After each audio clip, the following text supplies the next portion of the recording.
सालों पहले की बात है, जब राजा एक दूसरे को पैगाम के साथ ही कुछ पहेलियां भी भेजा करते थे। ऐसे ही किसी एक राजा का दूत सर्दियों के मौसम में एक दिन मुगल साम्राज्य के बादशाह अकबर के दरबार में पहुंचा। वह अपने साथ पहेली के रूप में पिंजरे में कैद एक नकली शेर लेकर गया था। राजा ने पहेली के साथ एक पैगाम भी भेजा था। पैगाम में लिखा था कि क्या मुगल राज्य में कोई ऐसा बुद्धिमान है जो पिंजरे और शेर को छुए बिना शेर को बाहर निकाल सके। अब मुगल सम्राट अकबर सोच में पड़ गए कि आखिर शेर और पिंजरे को हाथ लगाए बिना भला शेर को कैसे बाहर निकाला जा सकता है। पहेली के साथ भेजे गए पैगाम में ये भी साफ लिखा था कि पिंजरे से शेर को बाहर निकालने के लिए एक व्यक्ति को एक ही बार मौका मिलेगा। अकबर काफी परेशान हो गए। उन्हें लगा कि ये तो बहुत मुश्किल है और अगर शेर को पिंजरे से बाहर नहीं निकाल पाए तो मुगल राज्य की काफी बदनामी भी होगी।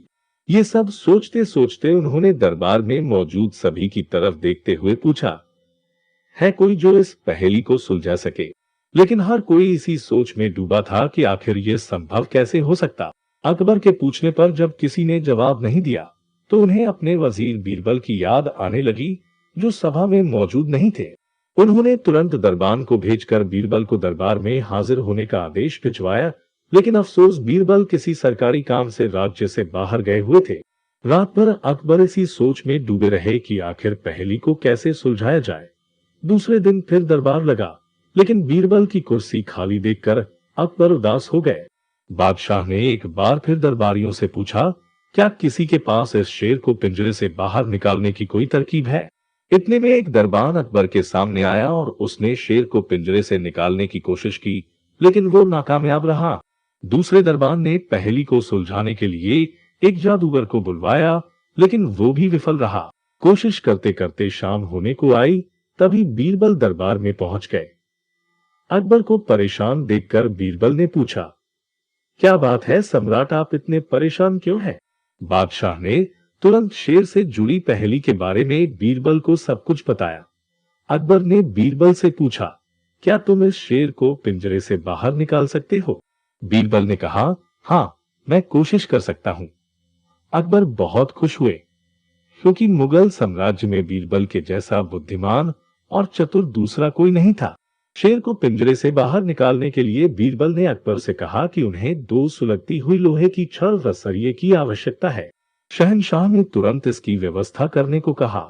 जैसे ही बीरबल को लोहे की छड़ मिली तो उन्होंने पिंजरे को छुए बिना छड़ को अंदर पहुंचाकर उसे नकली शेर पर रख दिया। शेर लोहे की गर्म छड़ के स्पर्श में आते ही पिघलने लग गया, क्योंकि वो मूंग का शेर था। देखते ही देखते पूरा शेर मूंग के रूप में पिंजरे से बाहर निकल गया। बीरबल की इस अक्लमंदी पर अकबर बहुत प्रसन्न हुए।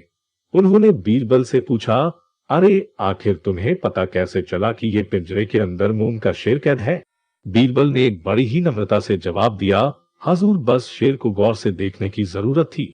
मैंने जब पहेली के बारे में जानने के बाद उसे गौर से देखा तो लगा कि ये मूंग का शेर हो सकता है। साथ ही राजा ने ये भी नहीं बताया था कि शेर को कैसे बाहर निकालना है, तो मैंने उसे पिघलाकर बाहर निकाल दिया। इधर दरबार में बीरबल की जय जयकार होने लगी।